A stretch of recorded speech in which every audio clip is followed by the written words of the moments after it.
HELIOS, the next generation space robot from Orbit Robotics. Built on everything they learned from IKARUS, their first prototype shipped in just 2 months and tested under real operational conditions. HELIOS takes it much further. While every other robot has 2 arms, HELIOS has 4.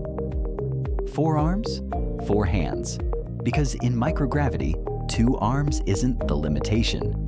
It's just the starting point. This isn't just about having more arms. It's about giving that $140,000 per hour back to science. Every hour HELIOS works is an hour an astronaut spends on real research, real discovery, the work that actually justifies sending humans to space in the first place.